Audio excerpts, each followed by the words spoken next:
Queensland University, our keynote speaker as well as guest of honor of the ceremony.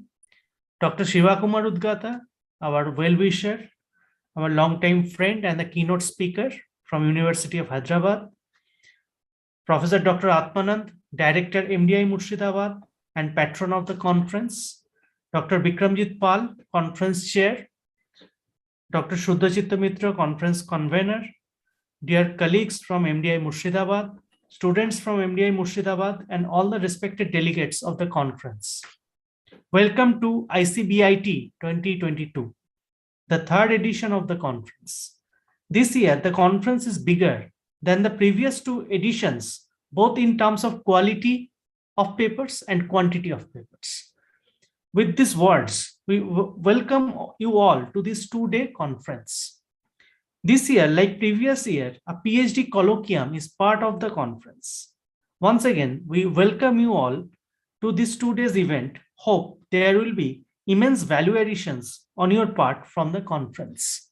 With these words, I hand over the proceedings to Dr. Bikramjit Pal. Thank you all.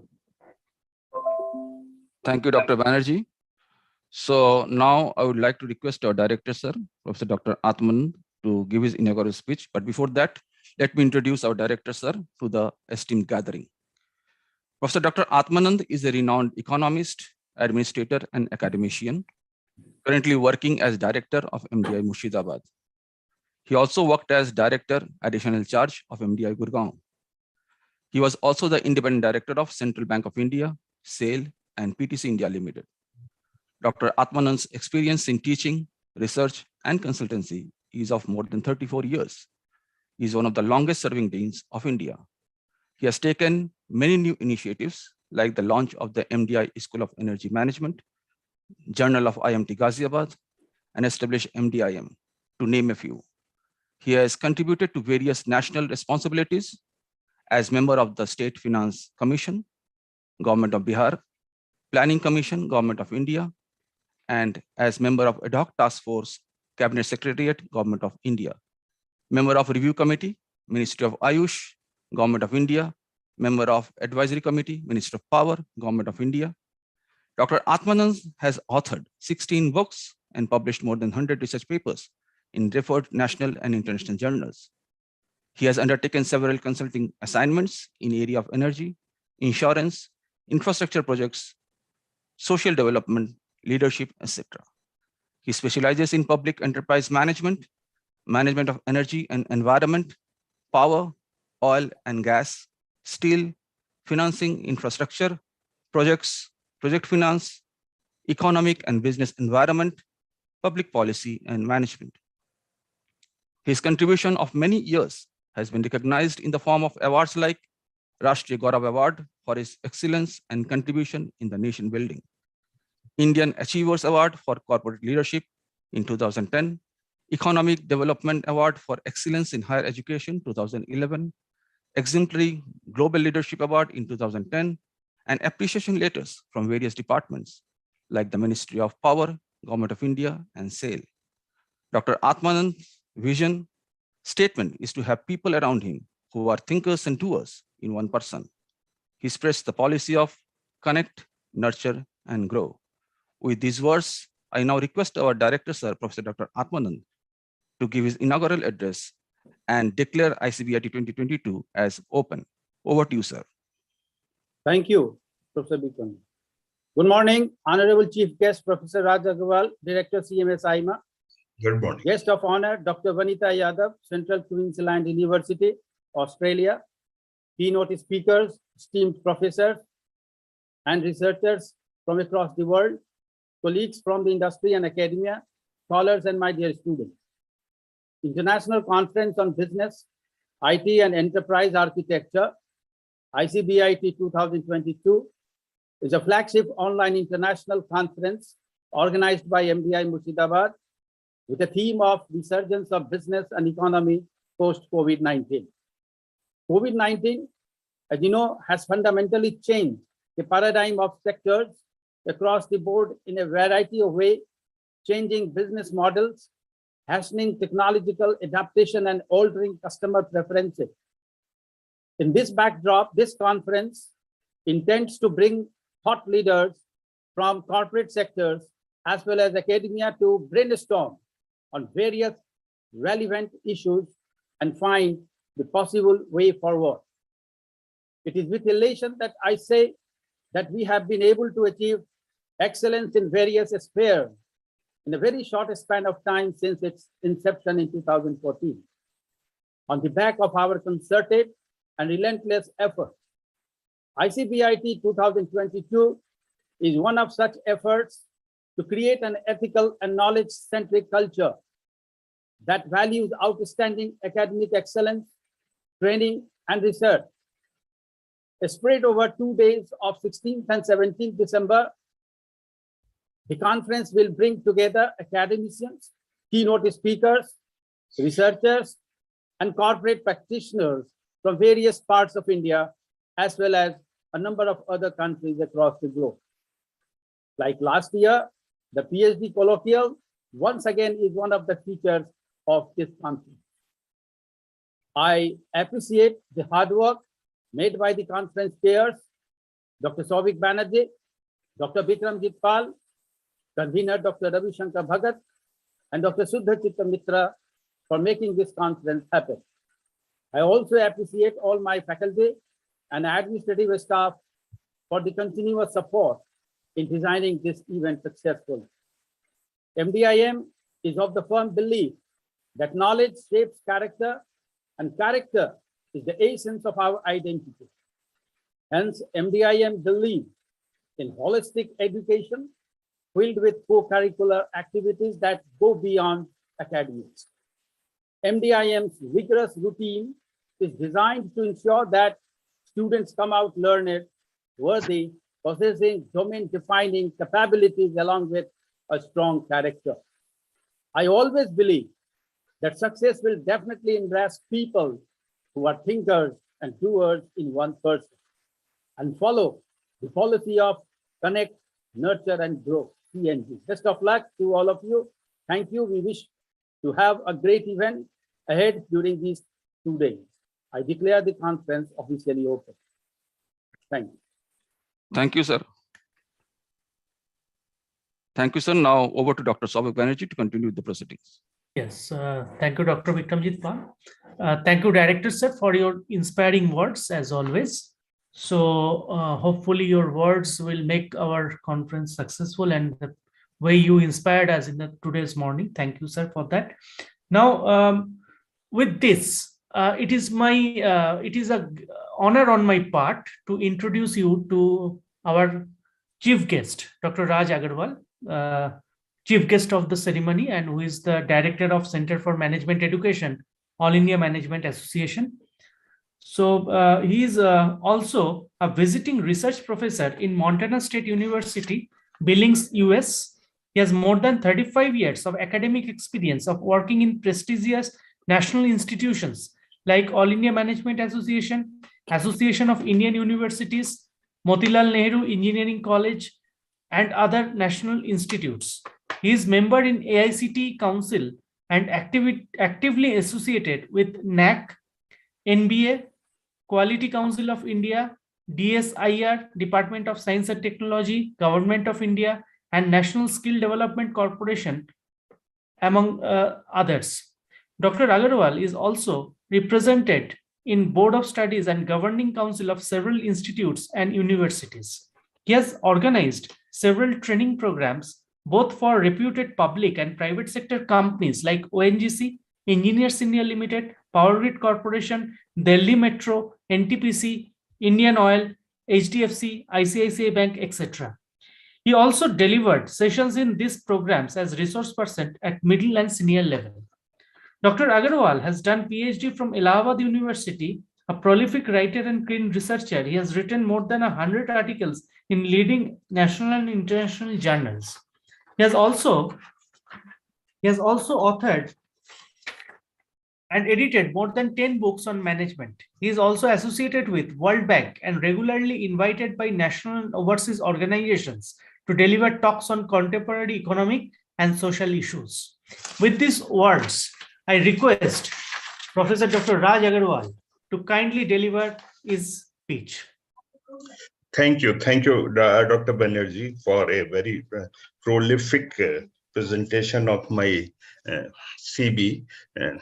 Dr. Dr. Atmanand, very distinguished economics as well as administrator in management education, and currently director of MDI Murshidabad. Dr. Vanita Yadav, Dr. Shiba Kumar, Dr. Vikramjit Pal, Dr. Mitra. First of all, I am really very happy to be a part of this conference. And as I know the topic of this conference, this is very interesting. Interesting in the sense that the kind of changes which we are witnessing in business, and specifically these changes which are led by IT, and they are going to create a new kind of this enterprise architecture. This is very, very important and essential, that how management thinkers, they are going to adopt new kind of this enterprise architecture in a new kind of situation. As a part of this management education, this is also very, very important. As we know that new education policy, this is in a process of implementation. And likewise, when we are going to develop the courses curriculum, and when we are going to deliver sessions in classes, so how this new changes which are happening are going to be provided to the students. In that particular context, organizing conference, organizing this doctoral workshop, etc., is going to bring us new ideas, new approaches, and by keeping the topic, which is very much essential with the kind of changes which are taking place in our society, and how these changes we are going to impart to the students, as well as going to have a part of our life. As we know that innovation is the backbone of all these kind of changes, and we know that innovation is a process of change, and that is very, very much important to maintain development and growth of an enterprise. So why it is important for development? Because when we talk about this innovation, so again, for management, there is a talk of this sustainable development and sustainable management. So when we talk about this sustainable management, then obviously we have to see that how innovation is going to be correlated with sustainable development. We know that in the growing competition, innovation plays a major role to stay ahead, whether it is in a form of continuous improvement on a soft floor, or new product or services launched in the marketplace. Innovation currently, as we know, and theme of this conference also indicate that this is not only limited to research and development and product design, but extend across the entire value chain through digitization, through the application of IT. So definitely in that particular context, how this organizational design, this is going to be changed, how supply chain, this is going to be changed, how manufacturing, this is going to make a massive transformation, and how financial management and branding accordingly is going to be changed. We know that companies are constantly trying to get ahead of one another in a competitive marketplace. Continuous innovation is integral to this competitive battle. Companies seeks to create more values for their customer without increasing the cost of the product or services. Innovation is a continuous process, and that could extend to the size and shape of a product and even the way it is promoted. Currently, 4 big companies in the world are Google, Amazon, Facebook, and Apple, and not industrial auto giants, which were earlier, like General Motors, Ford, Volkswagen, and Toyota. business starts and take off, new technology comes and old becomes obsolete. The life cycle of business is getting shorter. If we compare the earlier this business cycle, we find that in this industrial revolution 4, this life cycle is becoming shorter. In one studies of Fortune magazine in 1955, they have listed 500 largest companies in a list that was synonymous with success. However, 60 years later, only 71 of these companies still remain in a market. So that is the process of innovation, competition, which is changing. And with the speed of technology and adaptation of fast-paced global economy, companies rise and fall faster. So this is what is happening, that we are seeing in few years new companies which are clubbed with the new kind of innovation. And currently this digitization is one of the important process, and innovation in IT further making a lot of impact. We have seen that studies have also shown that innovative firms grow faster than non-innovative firms. Entrepreneurial activities go higher with the innovation, and better performance of enterprise is reflected with innovation. So what is important, that how we are going to adopt this approach, and we have witnessed in a form of this digitization, in a form of this application of IT almost in all sectors of our economy. Innovation has not only transferred the way business work today, but also changed the lives of the people in business. So the nature of the society, this has also increased, because we have seen that productivity has increased, and so is the income level of the workforce. In addition, technology also played a crucial role in improving the delivery of essential services, and thus impacting the common man lives. It has also made the environment very competitive. And currently new technology where this conference is focusing, such as artificial intelligence, blockchain, and augmented reality, AR has taken this sector by storm. In last 10 years, we are finding that organizations, both large and small, not only in India, but across the world, are today exploring the different emerging technologies that can help them to disrupt their market, and change the way they look at business operation. The advent of current industrial revolution, known as Industry 4, and major disruptions like artificial intelligence, Internet of Things, blockchain, augmented reality, virtual reality, 3D printing, drones, and robotics have demonstrated the ability to bring about large-scale economic and social change.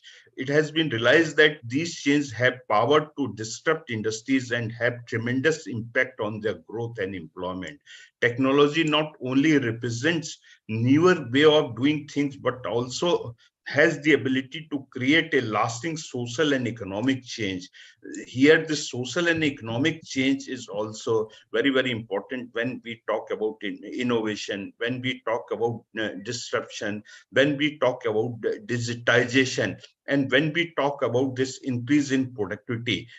So currently, we have seen that in India, these technological disruptions have not only impacted our industries, much due to challenges such as need of higher investment outlay, inadequate know-how, lack of infrastructure, and lack of adequate cyber security norms.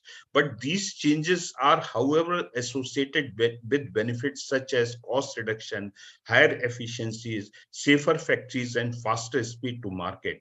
This has been repeatedly assessed by several research reports that India and abroad, that Industry 4.0 can provide the country's manufacturing sector the much needed platform to stay competitive in a global platform. And this is what is happening.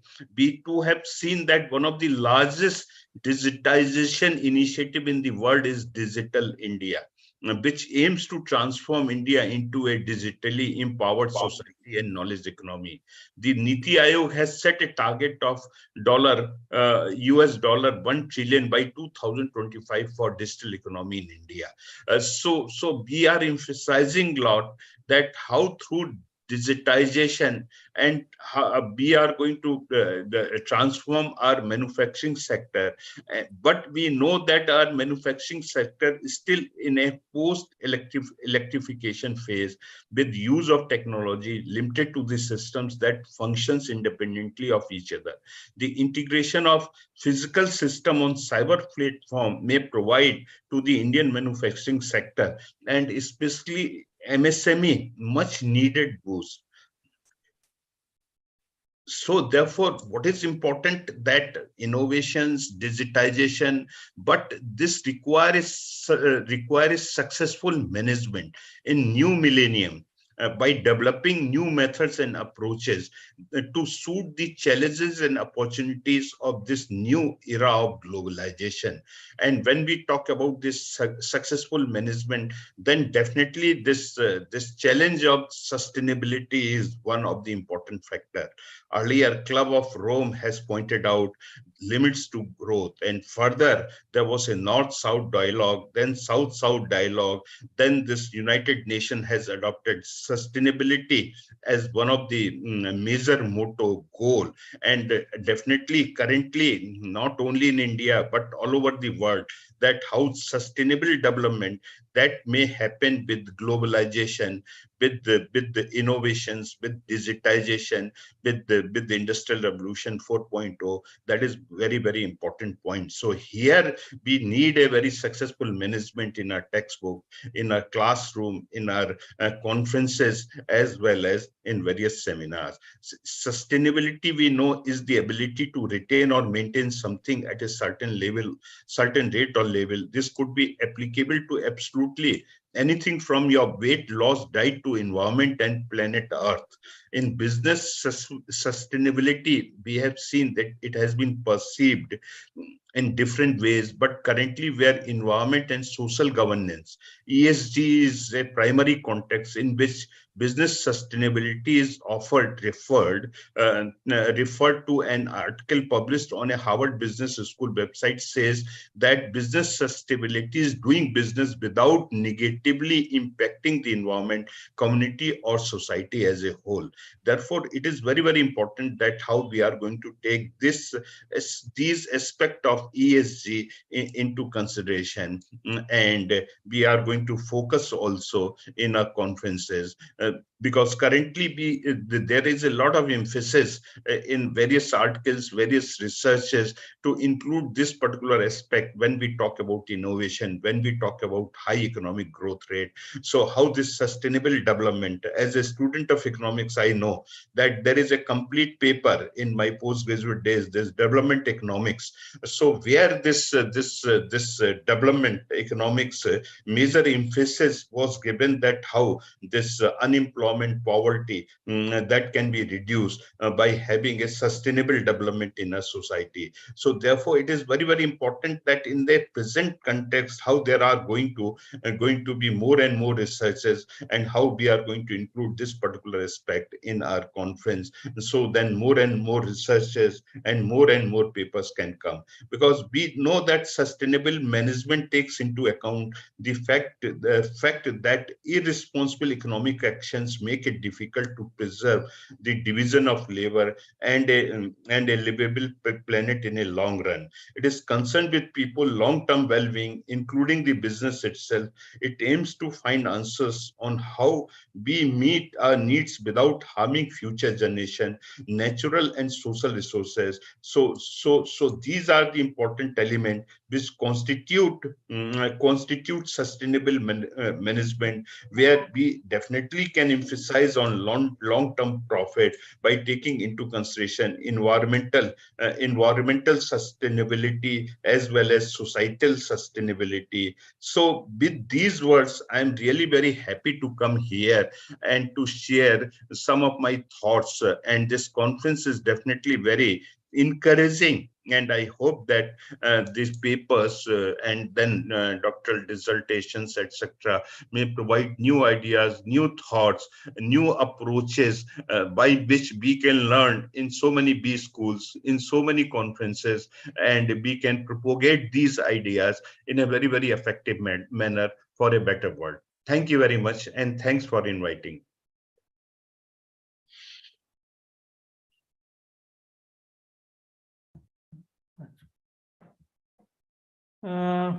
Okay, so thank you, Dr. Raj Agarwal. Thank you, sir, for your very warm and inspiring words. Now we wholeheartedly thank you, and you graced all occasions on all three of ICBITs, right? In the third edition also. So we are encouraged by your presence and your blessings. Thank you for that. And so with this, I hand it over to Dr. Shuddhachitto Mitro to kindly introduce our guest of honor, Dr. Vanita Yadav. Thank you, sir. Professor Vanita Yadav is a very distinguished academic. She is the discipline lead in Management and Innovation, School of Business and Law, Central Queensland University at Sydney in Australia. With years of work experience in research, academia, and industry, including various A-level publications, research grants, research awards, editorial board memberships, and various academic leadership roles. She has a rich international work experience in the higher education sector in countries as diverse as Australia, India, and USA. She was awarded the highly prestigious Fulbright Fellowship Award for pursuing postdoctoral research in the area of entrepreneurship and innovation at MIT, USA. She was also appointed as a research affiliate at the South Asia Institute, Harvard University, USA, for her work on inclusive innovation, which was cited by the government of India. Her doctoral research work on innovations in the global delivery model of IT firms won the Best Paper Award at the prestigious Indian Institute of Science, IISc, Bangalore, India. She has more than 50 papers in various refereed international journals, case studies, international conferences, book chapters, and so on. She has also published 2 best-selling cases at the Harvard Business School publications online with more than 8,000 copies sold worldwide. She has worked on interdisciplinary research projects funded by the US State Fulbright Foundation, Government of India, Indian Council of Social Science Research, European Union, and other funded projects. She has also served as associate editor of 2 journals and served as reviewer for various refereed international research journals and conferences like the Academy of Management, AOM, which is a very prestigious organization. Her research and teaching interests are in the area of innovation and entrepreneurship. She has also experience in supervising PhD students and contributing to doctoral level courses on entrepreneurship and innovation in mixed methods and qualitative research design. And now may I request Professor Yadav to kindly commence her speech. Sir, would she go ahead with the keynote address, or would she just at this point of time, what is the? Oh yeah, I think she can means do the entire speech, keynote as well as yes. So yes. So together, yeah. Professor Yadav to kindly give her keynote address as well with this on this occasion. Thank you so much for the warm welcome and the kind introduction. I do hope my slide is visible on the screen for everyone. Yes, yes. Thank you so much. Honorable Director, MDI Murshidabad, Conference Organizing Committee members, distinguished chief guest, distinguished speakers at the conference, MDIM staff, researchers, students, and all the attendees of the conference. Thank you so much. I'm honored to be here with you all today.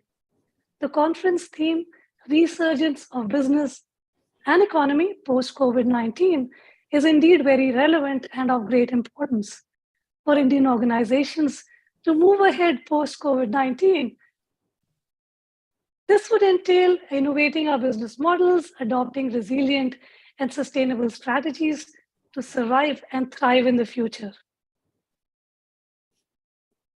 So today I'm going to talk about business models.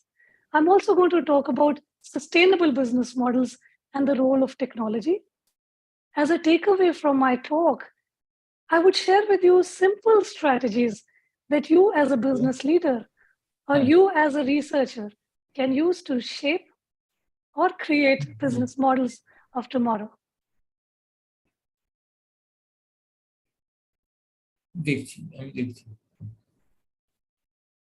All firms today face the dilemma of profit, people, and planet.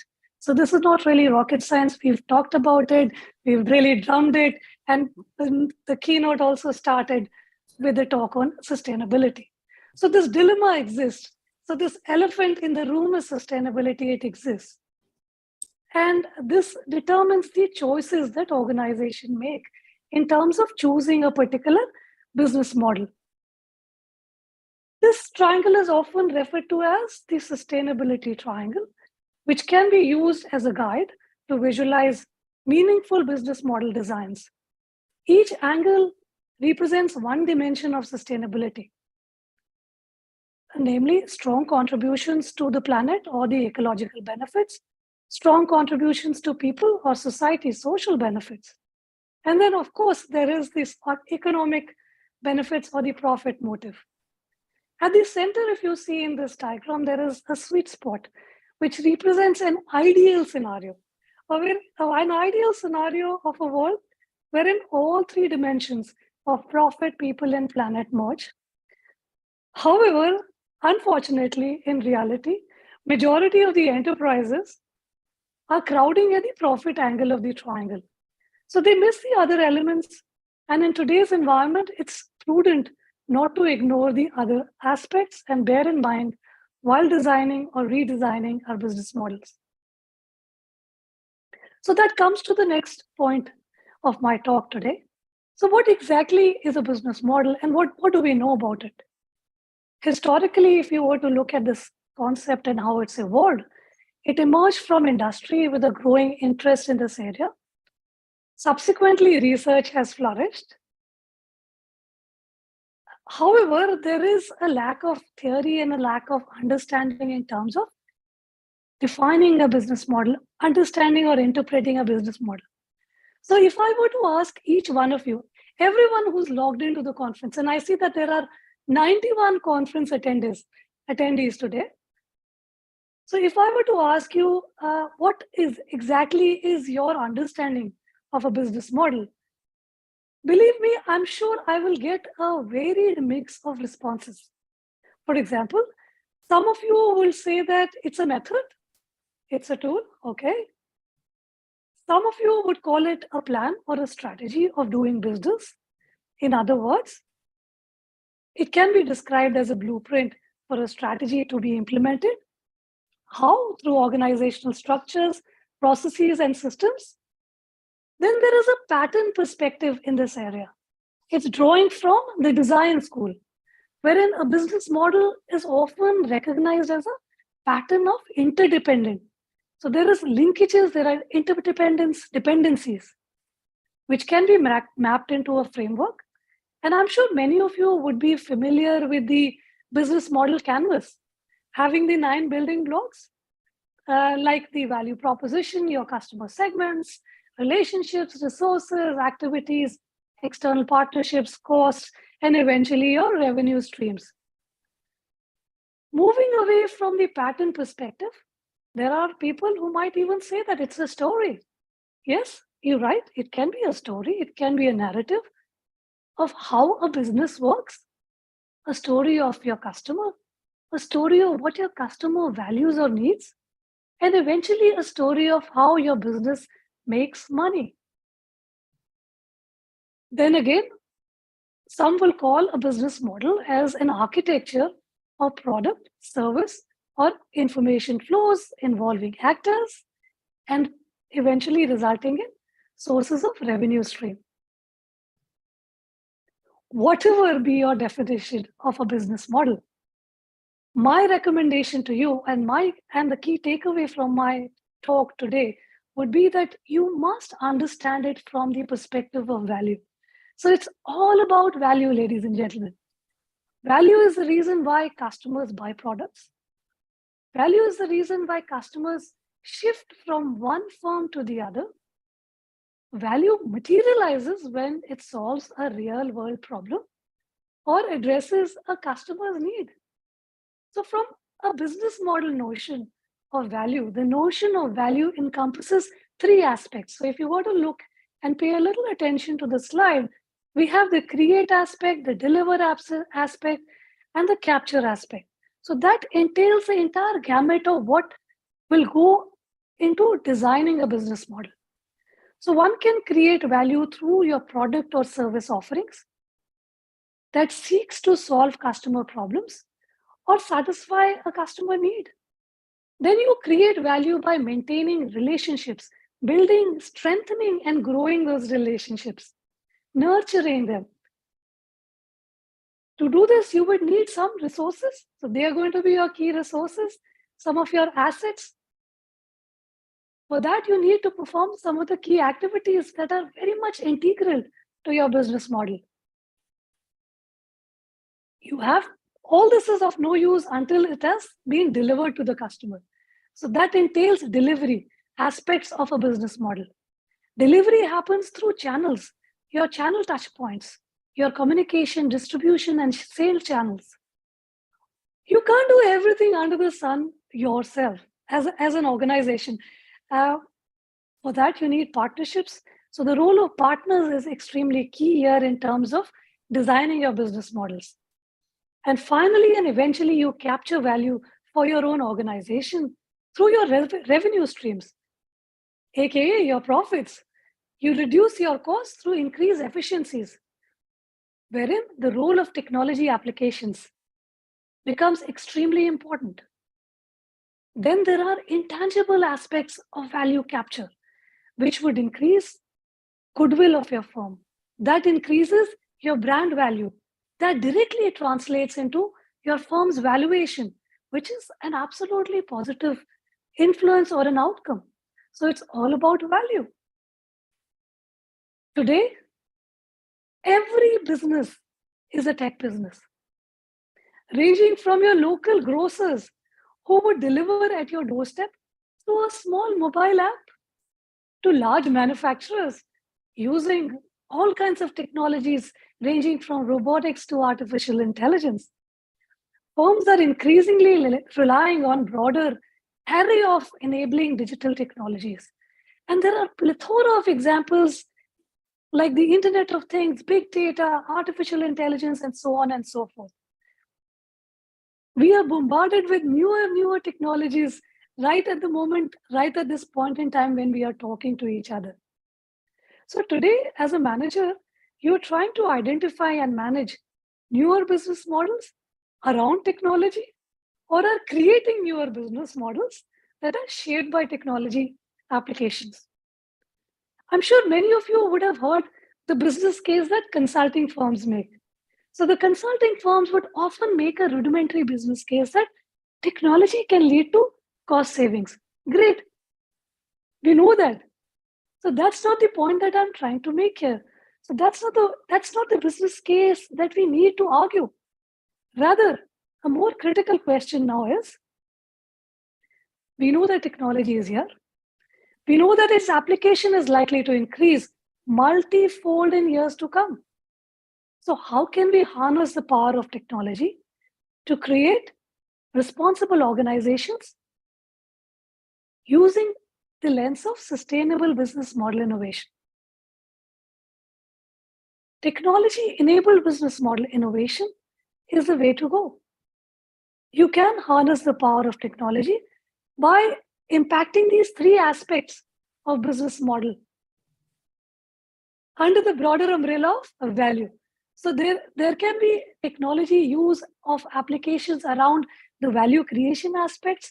There can be technology implementations or integrations or applications under the value delivery aspect of a business model, and eventually under the value capture aspect.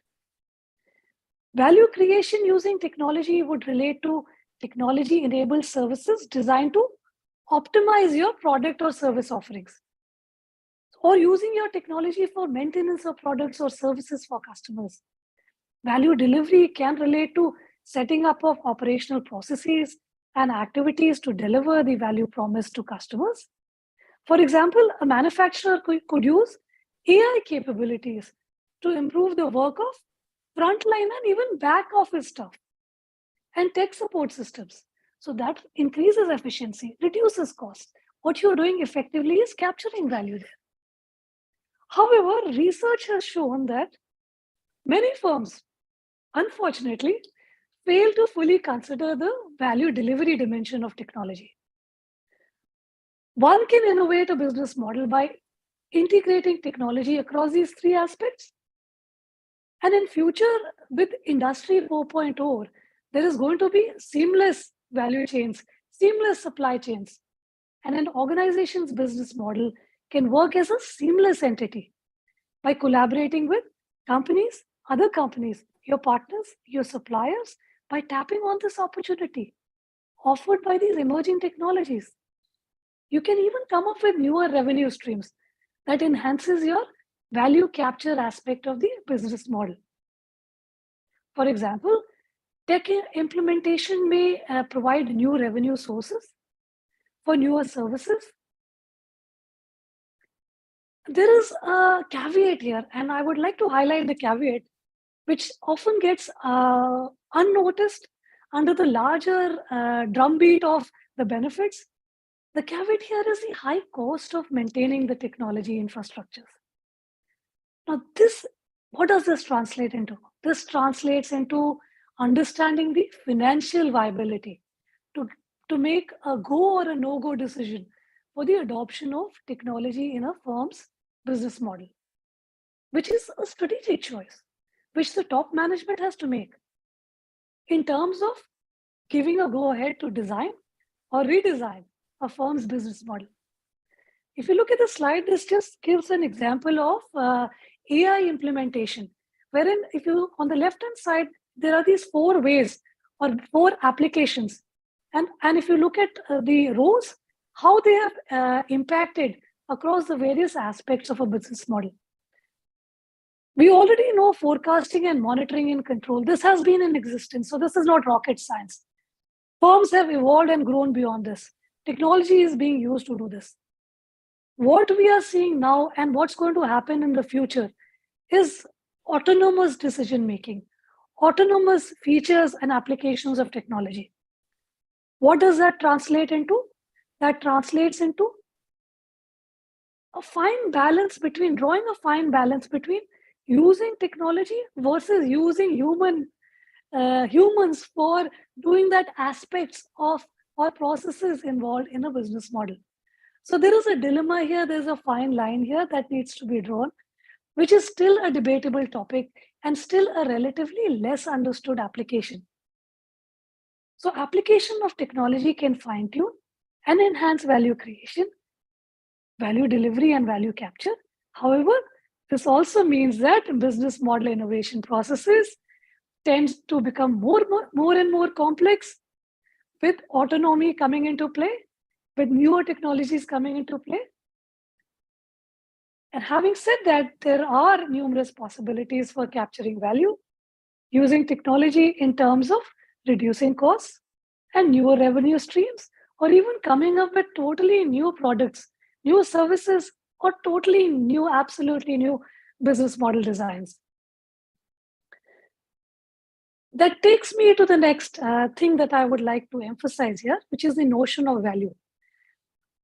I feel the notion of value needs a little bit of more pondering, more reflection for each one of you who have logged in here today.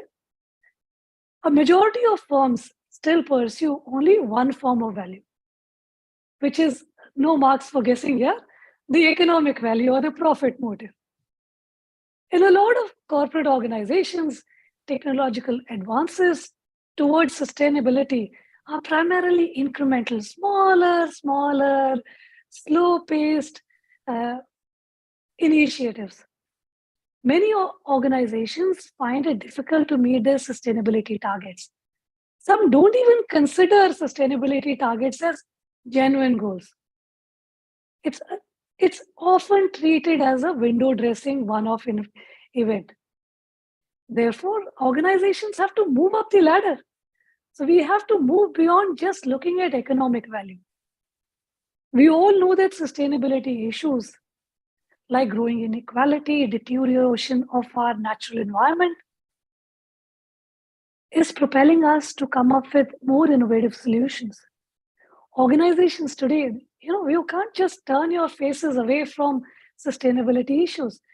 This equally applies to researchers. We still have the luxury to research issues which organizations want to shy away from. So for all those budding researchers out there in today's conference, attending to today's conference, this is your moment. Seize on this opportunity, create the newer paths, research on these aspects.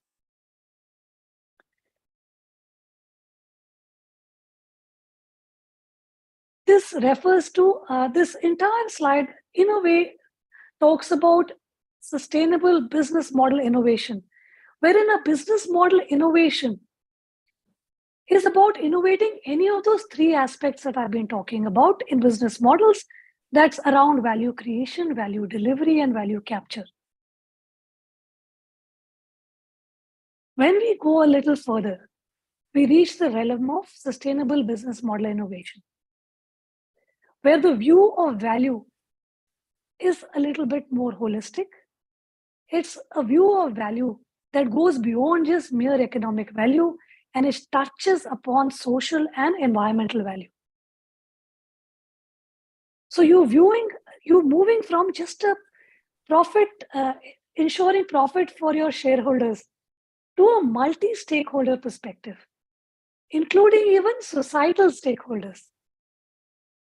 Research suggests that sustainable business model innovation can lead to direct business benefits, such as being ahead of future stakeholder concerns, legislations, and improving organizational resilience, reputation, and even increasing employee attractiveness.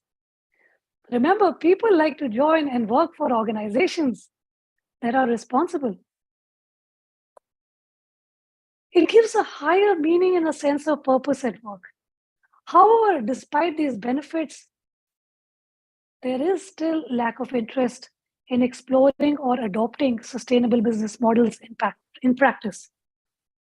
This is where budding future managers and researchers like yourself and the ones at MDIM can take this torch forward and spread the broader notion of value creation, value delivery, and value capture through sustainable business model innovation.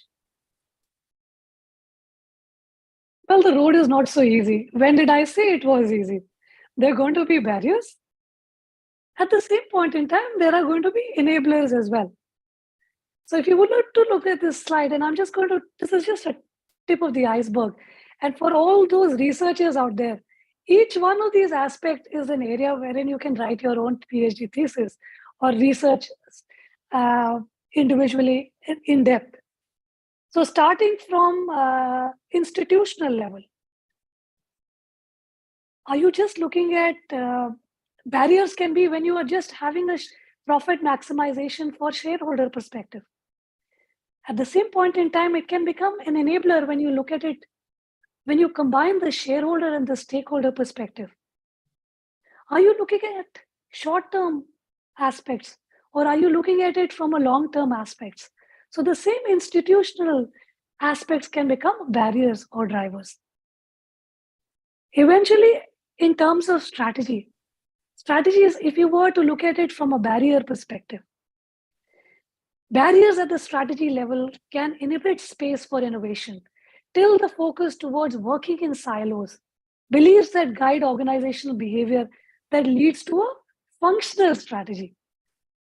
This will trickle down to operational barriers, and that can result in very much stricter standard organizational rules, policies, short-term profitability, even having incentives or metrics that are short-term driven, performance driven. So all these barriers can hinder a sustainable business model innovation. At the same point in time, if you just, this is the same, it's the same other side of the same coin. All these three levels can also become enablers. It's just a matter of changing your perspective, getting the support, getting the right mechanisms in place. So if there is a stakeholder view, which is a more balanced approach to include shareholders and stakeholders, fostering a willingness to embrace ambiguity, willingness to value business sustainability, all this will trickle down into better strategies and better operational processes. Largely, I would say that it all depends on an organization's willingness. That's what it boils down to in practice. Whether to even have a sustainability vision or not. So that's also a question.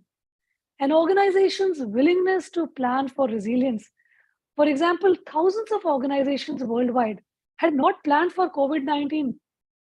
Only the ones that were successful in pivoting their business models survived. The recent pandemic has forced organizations across the globe, whether they're based in India or in Australia or in other parts of the world, to plan for resilience and sustainable business models, to reevaluate and redesign their business models overnight in order to survive in an extremely turbulent environment. So what is it that I'm trying to say here? I'm trying to emphasize that we don't need another pandemic to happen for organizations to pause and to have a relook at their business model designs. We can do this now by incorporating a holistic view of value.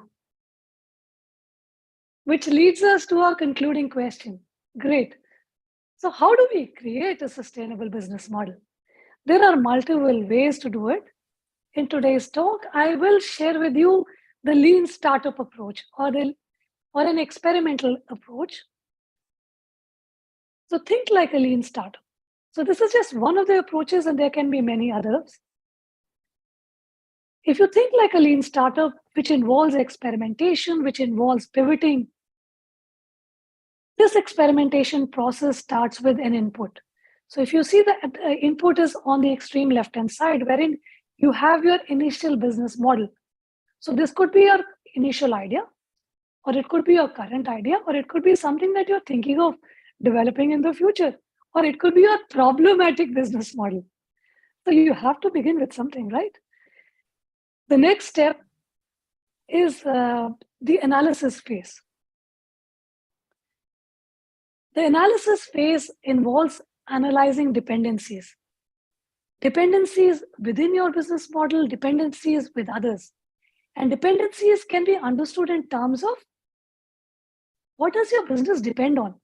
Are you dependent on anyone else? Even for your job, let's make it so simple for you to understand. If you're working in your organization, whatever capacity, whatever work that you do, wherever you're sitting and joining and listening to this talk, to do a task which involves moving from point A to point B, are you dependent on somebody else? Are you dependent on some work to finish before you start or initiate your task to move from point A to point B? So that's about dependencies. That's about linkages. Do you need some input or raw material for you to start and launch and to complete? So that's about dependencies. So if you were to see this analysis phase of this entire process, it can be broken down into 3 steps. Under analysis, the very first step includes asking the question, what are the sustainability aims of a business? Herein, you need to have a sustainability aim to even ask this question. So I'm assuming that you are a part of an organization that's proactive and which wants to survive and thrive in the future. You have made that right choice and that decision to have a sustainability aim or include it as a part of your sustainability vision.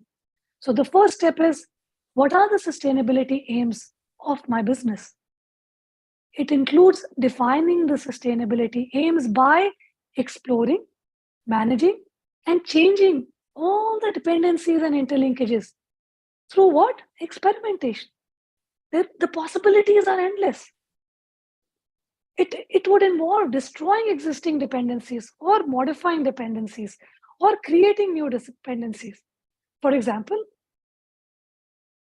an organization can modify by reducing a dependency on less sustainable processes, like reducing the dependence on non-renewable aspects, things that you use in your business, and moving into renewables. Alternatively, firms can create new dependencies, for example, through a platform-based business model to boost what? Adoption of existing products or services. The second step is, now that you have an aim, the second step is, to what extent does the business model depend on others? And how much are you depending on others? How much, so that's a very fundamental understanding. This question will help you identify your own dependencies, how you are in terms of the others that are there in the entire gamut of the value chain wherein you are embedded, with your partners, with your customers, with your suppliers. The third question is, what is the nature of dependencies? What are those interactions with different business models? Is it competition? You could be interacting with partners. Are you competing with them? Is it cooperation? Or is it something else? Maybe it's a newer kind of relationship that you're building. After you've done this, you enter into a design phase. The design phase, where the potential options of modifying, destroying, or creating dependencies to innovate your sustainable business model happens. The design phase includes steps like, which is, how can positive value be increased and negative value be reduced? It involves value mapping. And I'm going to share with you a small project and a small example.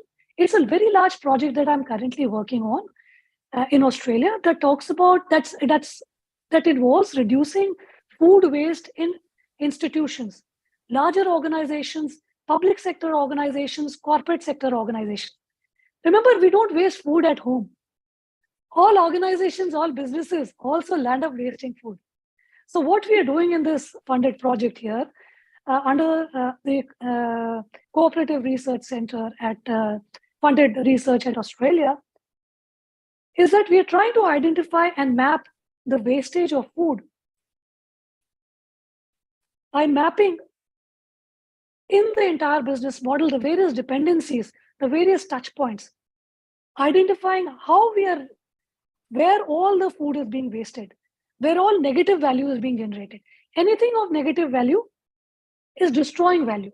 So no matter how good your business is, let's assume you have a brilliant organization. You're coming up with brilliant products. You have brilliant technology. But what you're doing is, in this entire process, you're generating a lot of waste. This waste can be in different forms. In my example, we are mapping out waste in terms of food waste that's being generated. It's going into landfills. It could have gone and fed a human being somewhere. It could have been reused.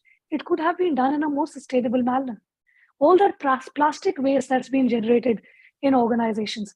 So there is a lot of negative value that organizations are producing. All this negative value can be removed from your business model. When you remove this from your business model, there are, believe me, cost savings for the organization. Not only there are cost savings, there is also a goodwill or a brand value that also gets increased. At the same point in time, there could be other examples of negative value.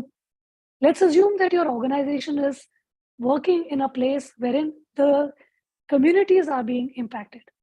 So while you're doing a brilliant job with an excellent technology, and you are at the forefront, leading as a leading player, but you're impacting the community in which you are creating all these products in a negative way, what you're doing is your business is a value destroying business. So there is value destruction happening. So it's not really a sustainable business model. What does this tell you? It tells you that you need to map all kinds of value. The holistic notion of value needs to be here. Once you have that map drawn, then only you can have sustainable business model innovation being done. So this entire process of experimentation is iterative, and it moves back and forth between analysis and design till your desired sustainable business model innovation is reached. So you start with something initial, you come up with something which is more sustainable. There can be smaller things, you could come up with absolutely newer things. So whatever the case may be, believe me, whatever the case may be, you will eventually be coming up with a sustainable business model that has a much better, higher notion of value. That leads me with concluding thoughts around sustainable business model innovation, that it's all about the notion of value, a holistic notion of value. Thank you so much. Thank you, Professor Vanita Jadhav, for your excellent talk.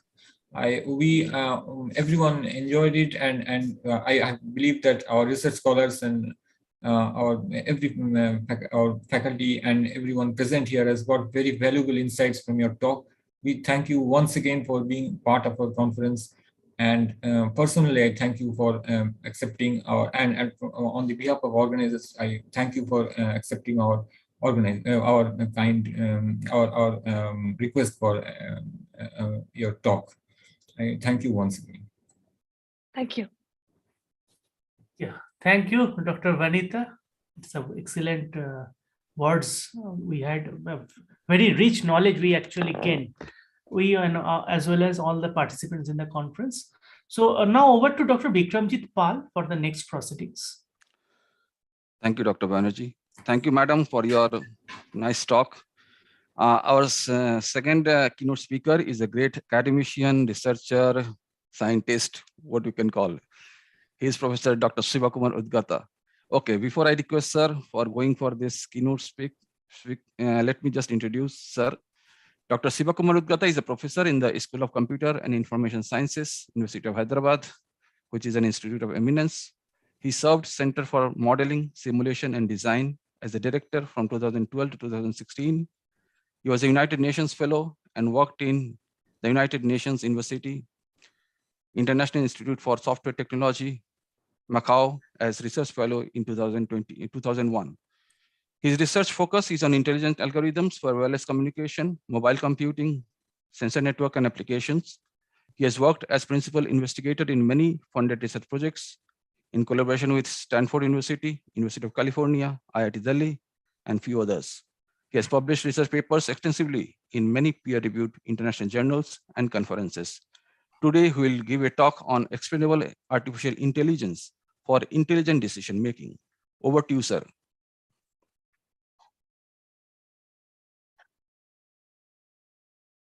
I think there is some problem. He is not able to listen this. In mic, there is some problem of Dr. No, this video is frozen. Actually, the link has frozen. Yeah, he is rejoining. No. Yes. Hello, sir. Yeah. Yes, sir. Yes, sir, please. Vikram, thank you for your nice introduction, for kind gesture and all that. And good morning, all. Good afternoon. I think Professor is there from Australia. Okay. Thank you very much, and respected director sir, Professor Agrawal, Dr. Bikramjit, Dr. Souvik, and other co-panelists, participants, students, and the researchers, management researchers, and all that, right? And I have a small presentation about what I want to talk about today and other things, and I think I have the permission to share it.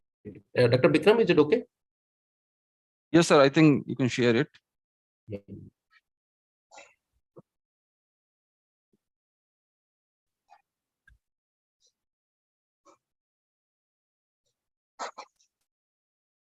My slides are visible? Yes. Yes, sir. Yes, sir. Very good.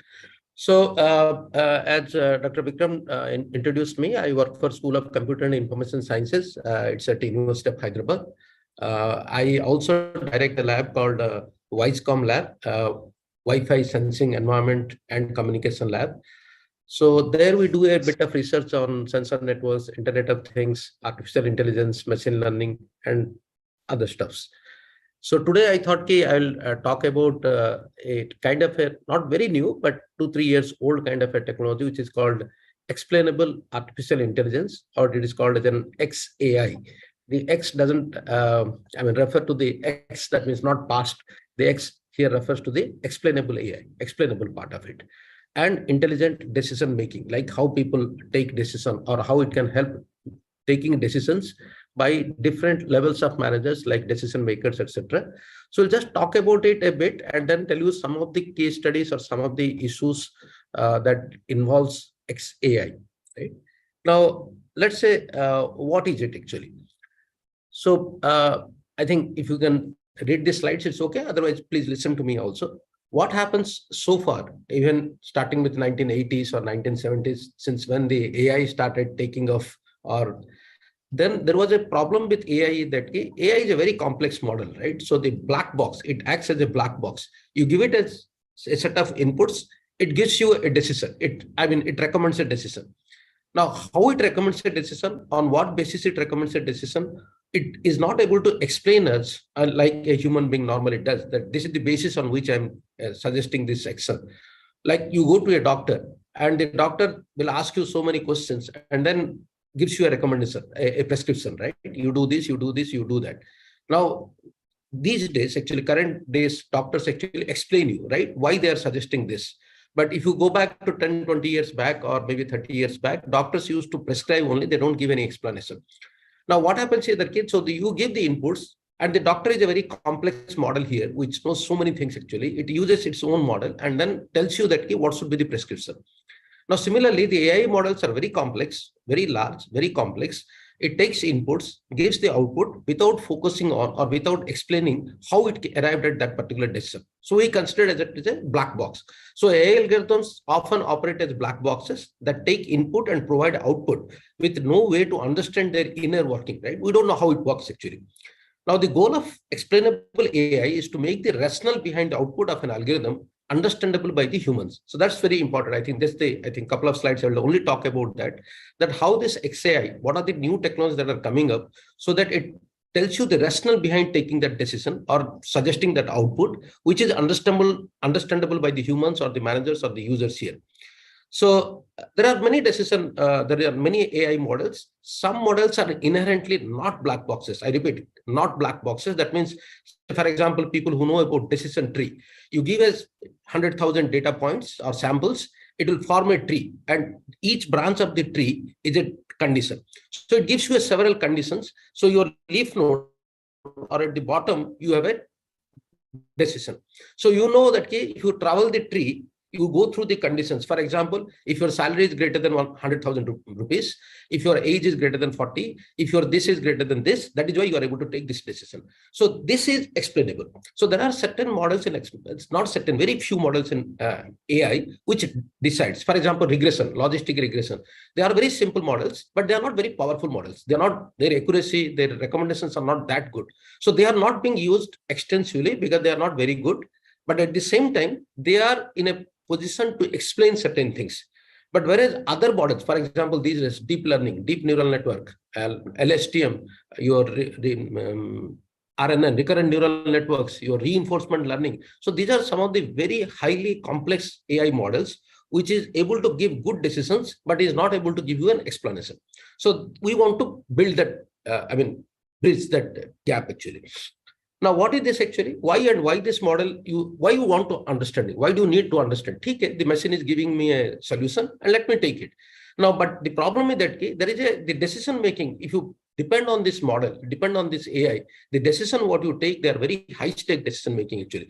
It impacts on human lives, it impacts on your health, it impacts on your finances. For example, if a model tells you that you are suffering from X disease and you are actually not suffering, then it's a very difficult thing. Or the model tells you that you are not suffering from X disease and you are actually suffering, that's also a catastrophe. So the problem is that the decision involves very high stakes, and you cannot be taking decision without understanding the reasoning behind the decision actually. The setting relatively less well studied, so these models are not extensively validated. For example, you talk about even deep learning, you talk about recurrent neural network, you talk about reinforcement learning. They are mathematically, I repeat, mathematically, they are not very well validated. There is no proof that why this model works and why this model doesn't work for certain data points. For example, I would recommend people to read a particular article by Sir Tony Hoare, where it says that how can software be reliable without proof? And he says that billions of dollars are at stake and billions of dollars are being invested in software, but the software doesn't have a mathematical proof as such as of now. So similarly, the AI models doesn't have a rigorous mathematical proof that why it works well and why it doesn't work well for certain data points. Some models, like in our case also, some models will say that accuracy alone is not enough. For example, you say my model is 90% accuracy. 90% accuracy means what? 10% of the time it fails. For example, if it's a binary classifier, 0-1 classifier or yes-no classifier, then 10% of time the no can become yes, the 10% of time the yes can become no. So that means there is a huge stake involved in the training data set or the testing data set where the accuracy alone is not enough. You have to see that, for example, one of my doctor friends says that, look, I'm not worried about your accuracy. You tell me, I will give you an X-ray image. Can you tell me whether the patient is suffering or not? Now, if I say suffering, that means you tell, at least if you say not suffering, it's 100% accurate. If you say suffering, it is 100% accurate. I don't worry about the other part, accuracy. At least if one part is 100% or 99.9%, it is acceptable. I don't worry about the other part.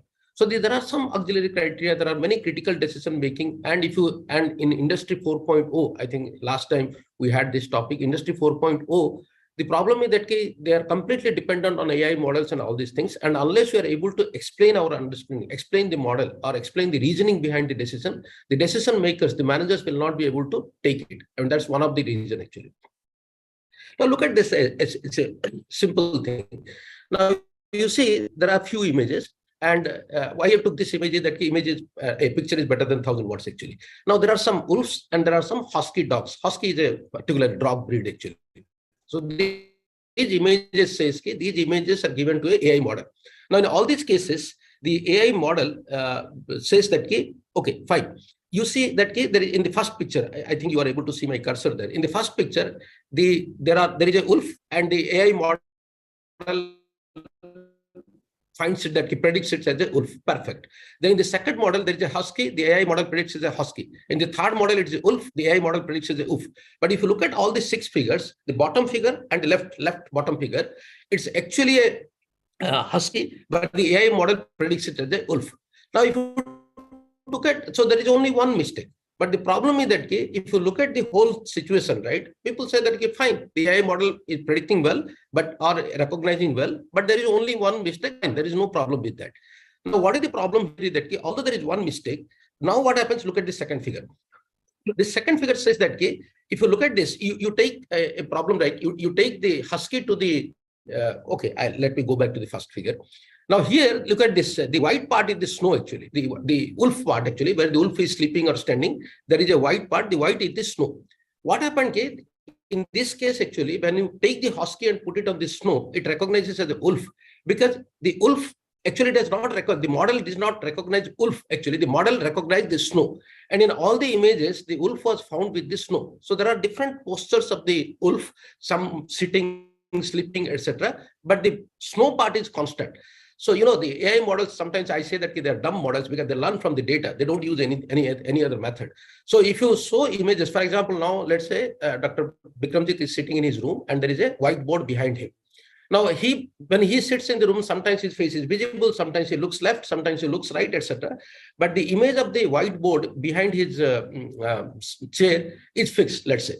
Now, if you show some 100,000 images to the model, at some point of time, it sees that that whiteboard is Dr. Bikramjit. It's not the Bikramjit, the person. And you show that whiteboard at some other time, it will say it is Dr. Bikramjit. Because the whiteboard is constant and slowly the machine learned that the whiteboard is Dr. Bikramjit because you didn't tell any other features. Here also the same thing happened that it tried to generate learned that the snow is the wolf, not the wolf at the animal actually. So finally what happens? The model built a actually a gray stone detector, not a wolf detector or not an image detector there. So the problem is that, and why this failed, I think there is a good story about, I don't want to talk about it now. There is a good study about why the US Defense Department did not fund AI research for almost 2 decades. So there was a good story. You can go to Wikipedia and see that they funded to detect war tanker. To MIT developed the AI model, did everything, but all these experiments worked very fine. But on the field, it didn't work. And why it didn't work? Because it detected all the tankers, war tankers, with a cloud on the sky. And on that particular day, when they wanted to validate, there was no cloud on the sky. And that is why it failed actually. So then they realized that, okay, we should develop some kind of a model which should explain me why it says that it's a war tanker, why it says that it's a husky dog, why it says that it's a wolf. So to that, suppose the model would have told me that, look, because of this snow, I'm detecting as a wolf. Then I say, okay,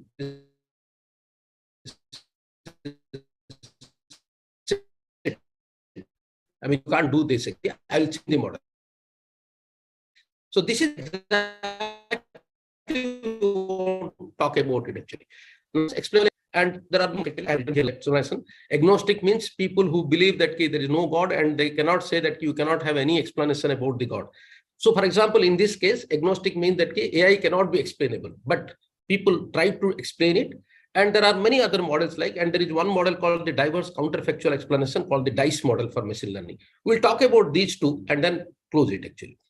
Now, what is a glass box? A glass box, as I told you, decision tree and logistic regression. These are the two AI that normally gives me an explanation, but they are not powerful. Whereas the other neighbor is neural network, CNN, deep neural network, recurrent neural network, reinforcement learning. Thousands of models are there which are very powerful, but they are black box. They don't tell you anything. So what you do here? We do a very interesting here. We know that I mean, this is a graph which says that the more the complex the model, the more black box it is. The accuracy or the system dependency is more, but they are not explainable. For example, in the y-axis, we have said interpretability or explainability. So they are not very good in explaining, but they are very good in the predicting or recognizing or estimating. So what you do here, it's a very interesting. So what LIME does, it takes you take any model, let's say a deep learning model, which is very popular these days, but it's very complex model. So you take that model, train that model with whatever business data you have, and then give it to the system, and then the training is ready.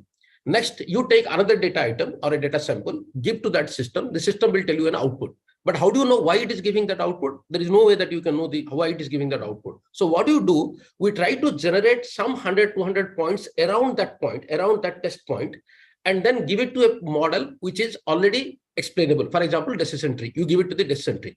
Now you can tell me that why you are not using decision tree. I didn't use decision tree because it's not a very good model as far as the learning is concerned. But once the learning is done in the deep learning model, I take that output from the deep learning model, generate 100 more data points around that, take those outputs and give it to the decision tree. Then decision tree gives me an explanation about why it arrived at this particular conclusion. This is the exact model about the LIME. So what LIME does, it takes a data point, generates 100 more data points around it by plus or minus delta, epsilon, etc. And then all these 100 data points are given to the already trained model. The trained model gives me all 100 outputs. And all these 100 outputs will give me what is that, give it to the decision tree. Decision tree gives me why I took that decision. That's the exact model here I'm doing. Now, in this case, if you look at this is a simple loan amount data term. Actually, some example actually. Some applicant applied for different loans. Some loans are accepted, some loans applications are rejected. Now, you look at the curve actually, that shaded curve. The points in the shaded curve are applications which are accepted. The points outside the shaded curve, which the application is rejected. Now, the red point is your test data point. So look at the right side. So the red point is actually rejected. Now, once it is rejected, now you have to tell me that why it is rejected. It is not telling me why it is rejected. So what I did, I generated some 100 points around it and then tested and built a decision tree to tell you that why my application is rejected. For example, the application is rejected because the loan tenure is very small. So this is the reason that it says that because your loan tenure was small, so it rejected the loan. You increase your loan tenure, probably your loan will be sanctioned. So that will come to later on. Now, this is a mathematical modeling. I'm trying to skip it. And this is another thing. The LIME model, what it does actually, you give a point, it will tell you that what is the percentage or what are the parameters and how it is influencing the decision actually. So suppose I have some age, I have income, I have my past record, my educational qualification, I take everything and there is a decision whether I am shortlisted for an interview or not an interview. Now it tells me that line tells me that tells me, I mean, the model we have already, we are also coded it and it's already running. So it will tell you that okay, on what are your parameters and which parameter influence to what the decision to what extent. So this is how we get it actually. Now, what is the problem? I move on to the next part. Give me another 10 minutes. So the problem with explanation is that okay, knowing the cause is not enough. You know the problem, but then people say that okay, so what? You tell me what should I do? Then the knowing the model internal details will lead to manipulation. Suppose you know that okay, how that particular institute or how the industry is working or how that particular business is working or how they're taking decisions. If the model is known, then people will try to fit actually, right? People will try to take advantage of it. So fraudsters misuse the system. For example, a spam filter in a Google Mail, right? If you know how the spam filter is working, the internals of the spam filter, and the model will give you the explanation, then you can easily fool it actually. So industry may not be interested to make the inferences known after investing in AI system. Suppose I'm in industry, I will invest, let's say, some $100 million into that system. And then I don't want everybody to know about that, how my system works or how I took the decision, on what basis I took the decision. So what happens actually, now the focus should be on the solution, then the cause of the problem. You should not be focusing on why you are getting it, then the focus should be on the solution. Provide me a solution, right? I'm not getting my application rejected. Tell me a solution. So what people do in the explainable AI, there is a counterfactual explanation. In the counterfactual explanation, what people do, they say that you don't look into the model, don't try to why you arrived at this decision, but you tell me how can you change the decision. For example, my loan application is rejected. Now this consulting company will tell me that, look, it will not tell you why your loan application is rejected, but it will suggest you certain points that you do this so that the chance of your loan application getting accepted will be very high. You do this so that getting a call letter from Google or Microsoft will be very high. You acquire this skill so that your chances of getting appointed into this particular role will be very high. So what we are doing here, how we are moving, this is a counterfactual. So there is a fact. How do I counter it actually, right? The fact is that my application is not shortlisted for manager role in Google. What should I do? So the model will tell me what should I do so that my application will be shortlisted. It will not tell you why your application was rejected. So this is the counterfactual explanation. So what counterfactual explanation does? What features need to be changed by how much to flip the model's prediction? That means your application was actually rejected. What are the features? What are the attributes you should change? And to what extent you should change so that the model's prediction will change? I mean, this is very interesting actually.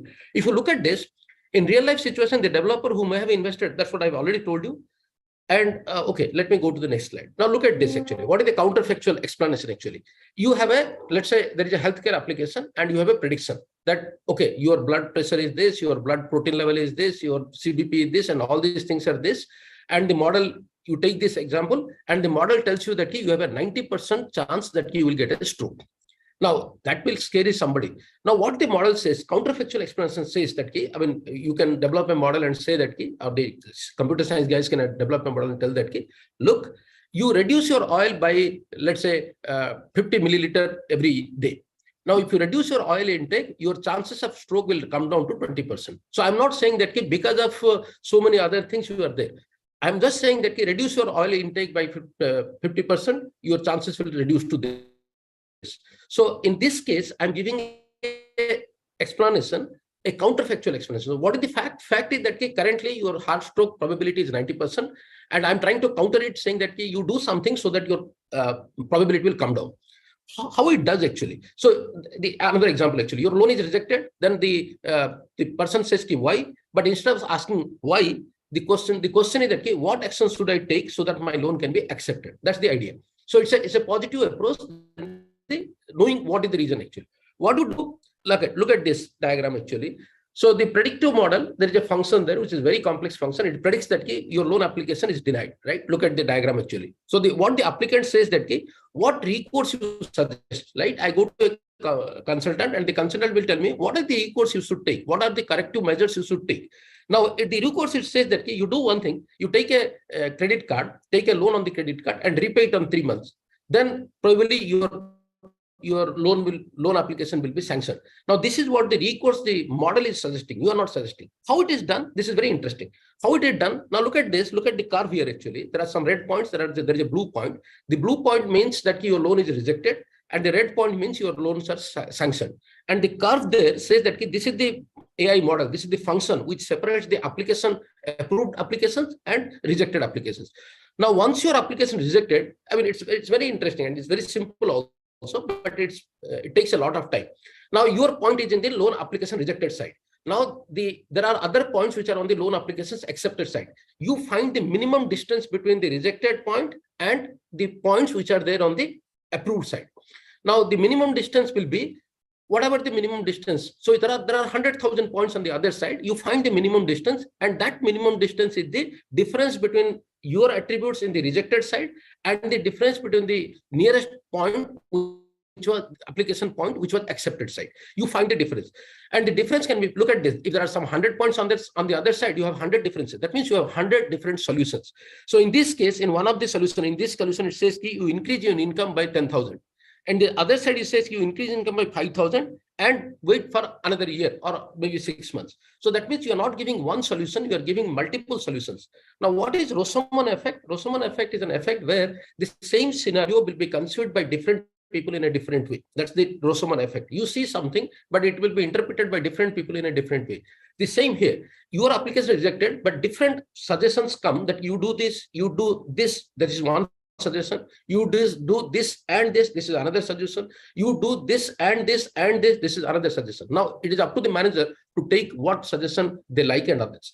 Now, what do you say? Now, what is the research part of it? The research part of it, how do you come out with the best counterfactual explanation or best counterfactual explanation or recommendation so that the users will like it actually? So how do you do it actually? It's very simple, right? If you look at this model, actually, there is a decision boundary. That black line is the decision boundary. The blue part is the accepted part. The yellow part is the rejected part, etc. So what do you do? We try to find out the distance between this part and that part and then suggest. So how to choose among the candidate counterfactuals? There are many, there are hundreds, but you have to choose the best one depending on the intuition and all that. Now, what is it? There are certain problems actually. I'm just I'm not going into the important points. Now, there is another point actually. Suppose, I mean, don't look at this math part actually. So suppose I say that, or the model tells you that, look, you are already 40 plus, you reduce your age by 2 years, and then your loan application will be sanctioned. I mean, this is ridiculous, right?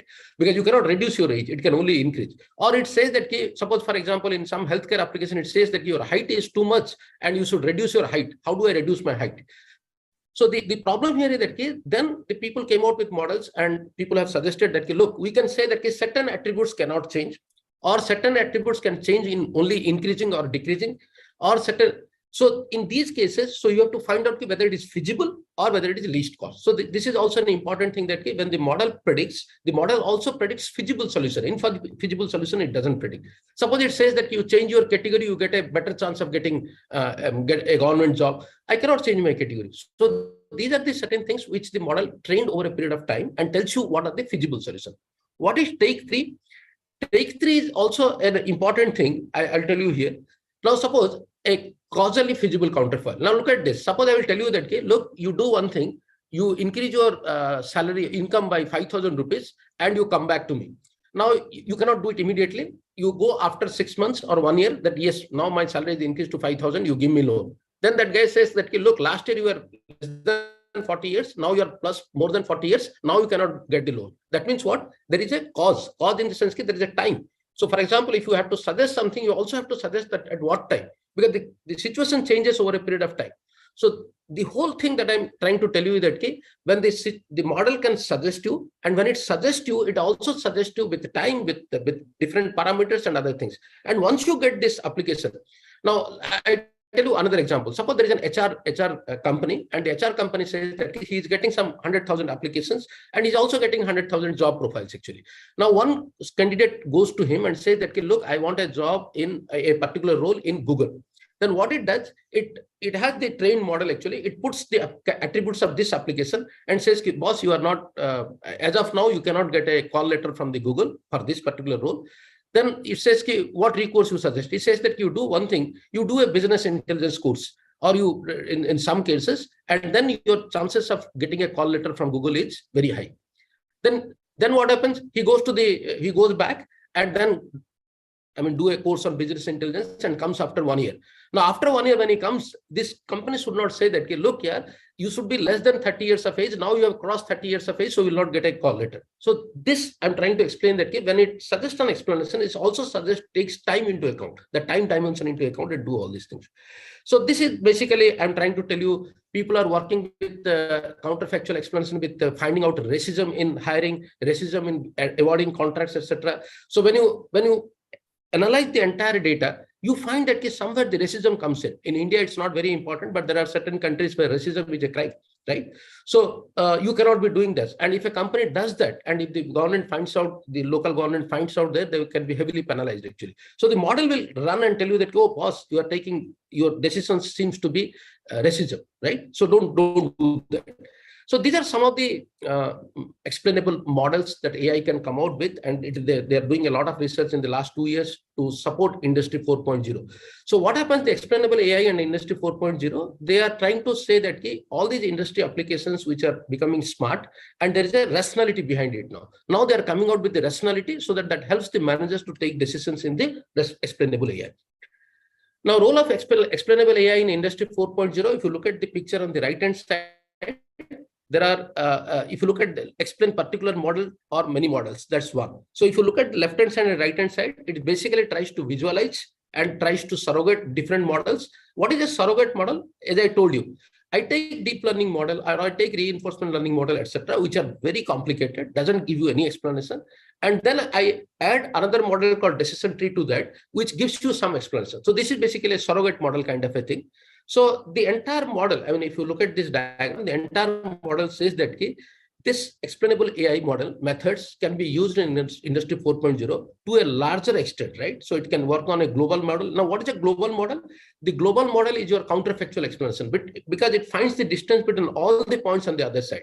LIME is a local model. What is a local model? Because it only talks about one particular instance. It doesn't talk about the global instance. So you can go for global model. You can go for local model. Suppose my case, I'm only interested in my case. Why my application is rejected? And that's a local. What is global? Now the one particular HR company who is hiring, who is your consultant, it says that, look, sir, you tell me why all these applications are getting rejected. So that means you are giving a global explanation about that. You are not giving an explanation about a typical one particular example. You are giving a global explanation. Explainable AI can also work on that actually. So there are integration of AI and XI based methods in Industry 4.0. It can be used in smart cities, smart factories, smart manufacturing, all smart. Wherever you think, it can use predictive maintenance. For example, it can tell you that why this machine is going to fail in near future, in another 1 month time or in another 2 months time, based on the data that you collect from the machine. So there are so many things that people are now doing. I'm just introducing this term explainable AI so that you can browse more, get some of your neurons in the brain excited about it, work about it. I'm not saying that you work, the managers do not have to work on it. Managers should be aware of the potential of XAI, and probably the technicians, the technocrats in your company or in your group, they can help you in designing models. They may not understand much, but they will help you in designing models. Understanding, interpreting, taking decision is based on the manager's capability. So why do I just want to close here. The explainability is one of the emerging and effective areas supporting the AI. That's very important actually, because AI acceptability increases with explainability. It's an essential set of methodologies that can provide insight beyond what was not achievable with the conventional linear AI models actually. The XI-based models can improve the trust and transparency of the models. AI is the main component of industrial transformation that empowers smart machines to execute tasks autonomously while it develops. So AI is able to automatically do certain things, right? It automated many things actually. People started thinking that it will replace human beings, etc. But it was never able to explain you why it is able to do it and everything. So XAI or explainable AI develops a set of mechanisms that can produce human understandable forms or human understandable explanations so that people can believe in this system. So these are some of the references that I suggest that you should read. And one of the, look at reference number 2, actually. This is very important, where it says that why should I trust you, right? I mean, it's a very general article, but at the same time, it's very interesting. So it says why should I trust you, and that's where the explainable AI actually started gaining ground. So this paper is a seminal paper where it says that why should I trust you? Why should I trust the AI model that is giving you? Similarly, from artificial intelligence to explainable artificial intelligence in Industry 4.0, a survey on what, how, and where. That's also very important. It's a very recent paper. Counterfactual explanation without opening the black box. So you don't open the black box, you don't see what is inside, but at the same time, you give a recourse Excel. So that's very important actually. So these are some of the references. I think you should read it if you want. And that why should I trust you is not a very mathematical paper. Actually, you can read and enjoy it actually. So thank you very much, Dr. Pal. Thank you, sir. Thank you for introducing a new term to us, that is explainable AI. Thank you very much for a great insight of this particular topic. And hopefully, if anyone have any question, then because we are running short of time, so any question can be put to you through email. We can contact you through email if any question arises from our side. Thank you, sir. Thank you for that. So thank you, everybody. Thanks the panelists. Thank you, sir. Thank you for gracing the occasion. It's an honor on our part. And please allow me to leave actually. Yes, thank you. Okay, thank you, sir. Thank you, sir. So to conclude, let me take the opportunity to give the vote of thanks for this inaugural session. Honorable Director, sir, Professor Dr. Atmanand, respected Dr. Raj Agarwal, Chief Guest ICBIT 2022, and Dr. Vanita Yadav, Guest of Honor and Keynote Speaker ICBIT 2022, respected Keynote Speaker, Professor Dr. Shivakumar Udgata, dear participants, author, delegates, dear faculty and non-faculty colleagues of MDI Murshidabad, and my dear students. It is my privilege to present the vote of thanks on this occasion. I, on behalf of Team ICBIT 2022, extend a very hearty vote of thanks to all the speakers for gracing the inaugural session with their valuable thoughts. A big thank to Professor Dr. Atmanand, Director MDIM, for his continuous support and motivation to organize the third edition of ICBIT in online mode. I must thank Professor Raj Agarwal, Chief Guest inaugural session of ICBIT 2022, for accepting our invitation and gracing the occasion. I'm thankful to Dr. Vanita Yadav, Guest of Honor and Keynote Speaker of the inaugural session ICBIT 2022, for her valuable thoughts. I wish to express my gratitude to our Keynote Speaker, Professor Dr. Shivakumar Udgata, for excellent coverage on the topic. I thank all track chairs for accepting our invitation. I thank all the authors, participants, and delegates for their enthusiastic participation in the conference and hope that ICBIT 2022 has given you a platform to discuss and share your research ideas. I thank Dean Academic, MDI Murshidabad, Dean Continuing Education, MDI Murshidabad, and all other faculty members for their continuous support towards organizing this event. I'm thankful to Registrar MDIM and other admin and IT staff who supported us in conducting this event in online mode. Once again, I thank all of you and hope that you'll utilize coming 2 days to enhance your intellectual property. Thank you. Have a nice day. Thank you all. So thank you all. So we'll immediately start the 2 sessions. One is IT and operations and one is finance. Both will start immediately, parallelly. Sorry for the bit delay. We are supposed to start at 11:30. It will 2-3 minutes late will be. So we'll be starting immediately. Thank you all. Thank you, Director, sir. Thank you, Signing sir. off from Thank here. you, sir.